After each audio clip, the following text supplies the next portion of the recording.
सम्यता वाटत नाही. कारण का, त्यांना अभ्यास थोडा कमी आहे. त्यांनी काल सांगितलं की त्यांनीच सांगितलं काल की राष्ट्रवादीच्या 4 जागा होत्या, काँग्रेसच्या 2 जागा होत्या, त्यांच्या विकास आघाडीच्या 3 होत्या आणि बीजेपीच्या 2 होत्या, असं त्यांनी काल स्वतः सांगितलेलं आहे. परंतु गेल्या इलेक्शनमध्ये 17 जागा होत्या.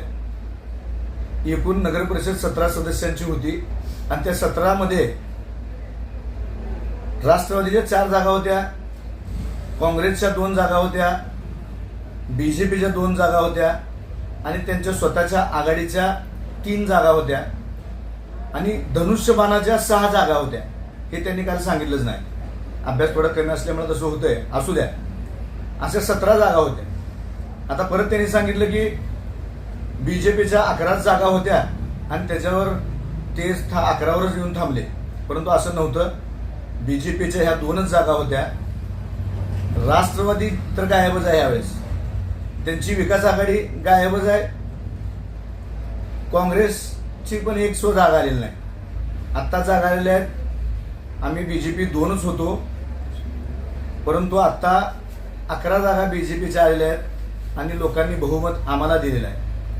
आणि शिवसेनेच्या 8 आलेल्या आहेत धनुष्यबाणाच्या. गेल्या वेळेस 6 जागा होत्या धनुष्यबाणाच्या, आज 8 आलेल्या आहेत आणि 1 मशालीची जागा. असं असताना बारसकर स्वतःची पाठ थोपटून घेण्याचा प्रयत्न करत आहेत. त्यांना माझं एकच सांगणं आहे की ह्या तुमच्या जागा नसून ह्या धनुष्यबाणाच्या जागा आहेत. 6च्या 8 झालेल्या आहेत. हे आपण पहिल्यांदा लक्षात ठेवावं. दुसरा विषय होता की इलेक्शनमध्ये त्यांनी म्हणलं की प्रचारामध्ये 5 आमदार आणले, जयकुमार गोरे साहेबांना पालकमंत्री आणलं, तरी सुद्धा लोकांनी त्यांना डावललं, पराभव झाला. असं काय नसतंय.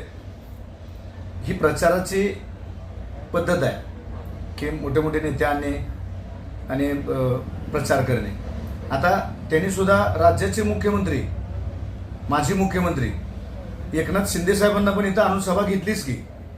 तो प्रचाराचा भाग असतो. ते काय 2री 3रीतल्या विद्यार्थ्यांना बोलल्यासारखं बारसकर मूळ शहराला बोलतायत, ते चुकीचं आहे सगळं. आता ते 2री 3रीचा विषय झाला म्हणून बोलतो. ते परत म्हणाले की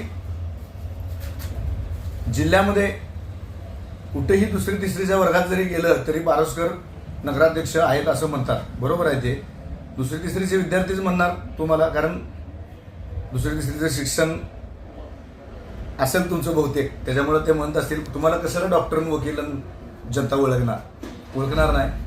तुम्हाला संधी चांगली दिली होती राजन मालकांनी, परंतु आपण त्या संधीचा फायदा न घेता गैरफायदा घेतला. आपल्या 2.5 वर्षाच्या काळामध्ये आपण काय काम केलं हे जनतेला माहिती आहे. ते काय सांगण्याची गरज नाही.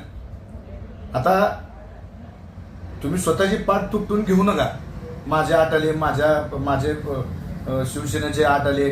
हो, शिवसेनेचे आले, पण ते धनुष्यबाणाचे 8 आले. कारण गेल्या इलेक्शनमध्ये धनुष्यबाणाचे 6 सीटं होती आणि ते आता 2 वाढले. त्याच्यामुळं तुम्ही स्वतः काय त्याचा उगाच श्रेय घेत बसू नका. दुसरा विषय होता, आपण 3वर होता. 3वर गेल्या वेळेस महाविकास आघाडी तुमची काहीतरी होती तसली. त्या 3 नगरसेवकाची म्हणजे तुमची तेवढी मेजॉरिटी होती, त्याच्यावर तुम्ही 1वर झालाय तुम्ही स्वतः. कारण तुम्ही आता धनुष्यबाणात आहे, त्यामध्ये धनुष्यबाणाची सीट आहे, तुमचा स्वतःचा 1 झालाय. हे तुम्ही आपलं ध्यानात ठेवा. आणि एक विषय तुम्ही मांडला. तर मला वाटलं होतं की तुम्ही थोडं हुशार असाल, नगराध्यक्षपद तुम्ही भोगलेलं आहे, तुम्हाला सगळं माहिती असेल, पण तुम्हाला बहुतेक अभ्यास नाहीच.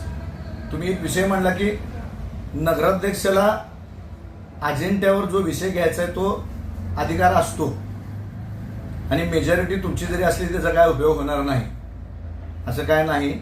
नगराध्यक्षाला जरी अजेंड्यावर विषय घ्यायचा अधिकार असला तरी मेजॉरिटी आमची असल्या कारणाने ते छाती ठोक मी सांगू शकतो. छाती ठोक तुम्ही जेवढे काय विषय घ्याल ते छाती ठोकपणे मी सांगू शकतो की बहुमताने ते कॅन्सल करायचा अधिकार आम्हाला आहे. तुम्ही हुकुमशाहीची भाषा करताय. नगराध्यक्षाला अधिकार आहेत. तुम्ही जर चुकीचं विषय तिथे घेतले तर छाती ठोकच सांगतो की त्याला विरोध असणार आहे आणि ती बहुमताने नामंजूर होणार आहे. तुम्ही चीफ ऑफिसरला जाऊन जरा एकदा विचारा, तुम्हाला माहिती नसेल तर. दुसरी गोष्ट, तुम्हाला माहिती नसेल की ह्या मीटिंगचं म्हणजे ज्यावेळेस आपण पहिली मीटिंग होती, तुम्ही समजा जर ते विषय घेतले अजेंड्यावर, तुम्ही तुमच्या मनानंच चुकीचे विषय, ते विषय जर घेऊन तुम्ही ते मंजुरीला आणले तर आमचं बहुमत आहेच. आणि नंतर तुम्ही त्याच्यामध्ये गपचूप काय विषय घुसवण्याचा प्रयत्न केला आमच्या परस्पर म्हणजे बॉडीच्या परस्पर, तर तुम्हाला माहिती असेल की पुढच्या मीटिंगमध्ये ते इतिवृत्त पहिलाच विषय असतो. जे आपण मीटिंगमध्ये ठराव मंजूर केलेले असतात त्याचं इतिवृत्त म्हणजे प्रोसिडिंग वाचून दाखवणे व कायम करणे हा पहिलाच विषय असतो.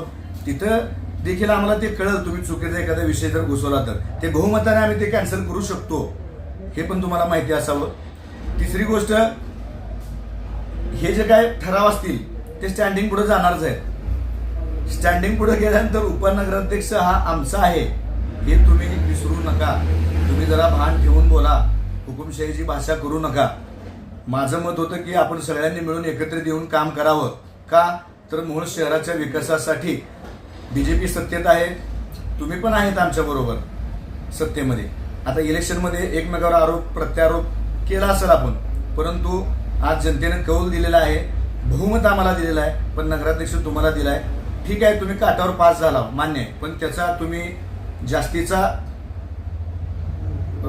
काय म्हणाल त्याला आवाटोह करून तुम्ही लोकशाहीच्या पद्धतीने वागा, हुकुमशाहीच्या पद्धतीने जाऊ नका. समोपचाराने घ्या. समोपचाराने घेतल्यानंतरच आपल्या गावचा विकास होईल. आणि आम्ही सर्व सदस्य गावच्या विकासासाठी कटिबद्ध आहोत. कारण राज्यात देशामध्ये देवेंद्र, राज्यात देशामध्ये नरेंद्र, राज्यात देवेंद्र आणि जिल्ह्यामध्ये जयेंद्र म्हणजे जयकुमार गोरे आणि तालुक्यामध्ये राजेंद्र म्हणजे राजन पाटील, हे चौघच्या चौघ हे मोहोळ शहराच्या विकासासाठी कटिबद्ध आहेत, हे आपण विसरू नका.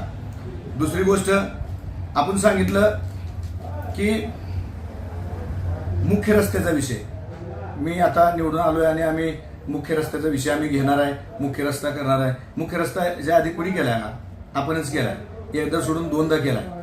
त्या रस्त्याची दुरावस्था सर्व मोहोळ शहराला माहिती आहे.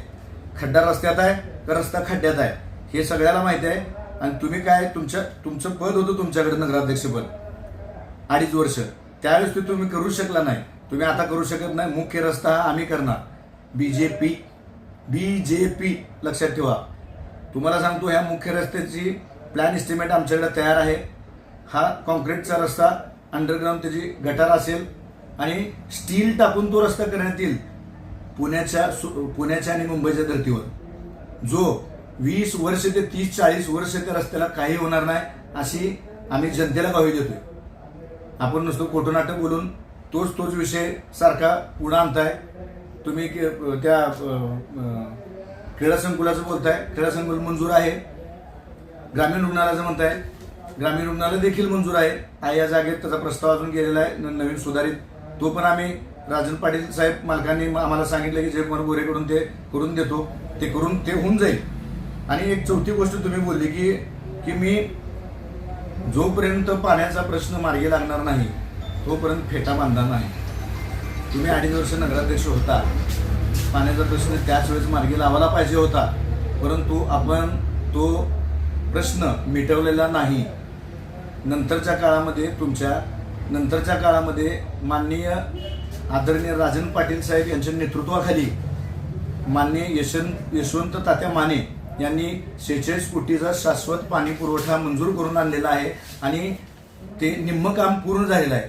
आता 6 महिन्याच्या आतमध्ये लोकांना, माझ्या माता भगिनींना फिल्टर पाणी मिळणार आहे. शुद्ध फिल्टर पाणी मिळणार आहे प्रत्येकाच्या घराला, एका व्यक्तीला प्रति 70 लिटर प्रमाणे. त्याच्यामुळं तुम्ही ते पाण्याचं काम झाल्यावरच फेटा बांधणार, काम आमचे नेते करणार आणि तुम्ही त्यावेळेस फेटा येता बांधणार, असं काय करू नका.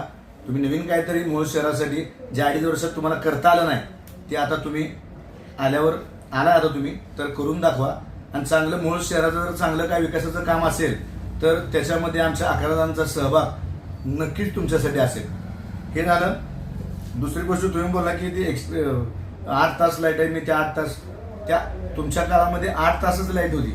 तुम्हाला 2.5 वर्षात ते 8 तासाची 24 तासात करता आलेली नाही.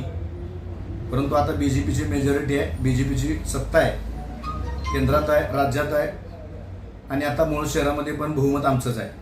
त्याच्यामुळं ते काम देखील 24 तास एक्सप्रेस फीडर झालेलं आहे. रेल्वेचं रेल्वेची क्रॉसिंग फक्त राहिली आहे, ते आम्ही करून घेणार आहोत.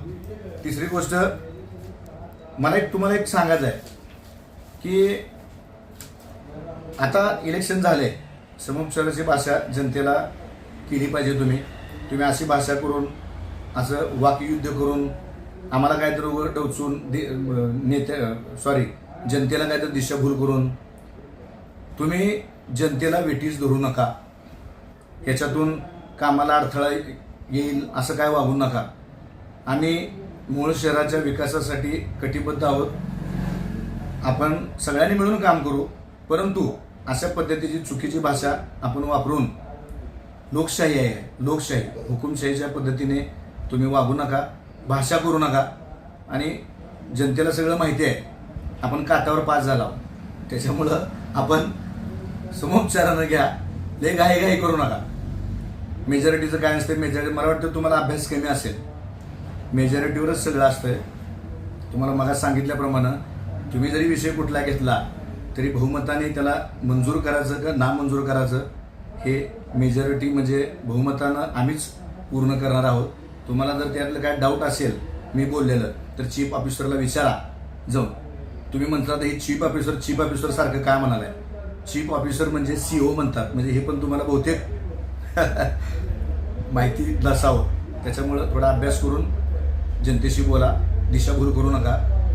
एवढंच मला सांगायचं आहे. सर्व जनतेसाठी मी पुन्हा एकदा सांगतो की आदरणीय राजनजी पाटील साहेबांच्या नेतृत्वाखाली, मार्गदर्शनाखाली, यशवंत माने यांच्या मार्गदर्शनाखाली आणि जयकुमार गोरे साहेब पालकमंत्री ह्या तिघांच्या मार्गदर्शनाखाली आपण मोहोळ शहराचा या 5 वर्षामध्ये कायापालट करणार आहोत. 100% सोलापूर जिल्ह्यामध्ये हे मोहोळ शहर एक मॉडेल म्हणून आपण दाखवणार आहोत. तुम्ही जो आमच्यावर विश्वास दाखवलाय त्याला थोडा सुद्धा उसवर सुद्धा तरी जाणार नाही. आम्ही 100% म्हणजे 100% जनतेच्या विश्वासास पात्र राहणार आहोत. एवढं सर्वांना माझी विनंती आहे. आणि असे बोलता आपण परत बळी आपण पडू नये किंवा सगळ्याला माहितीच आहे ते. धन्यवाद.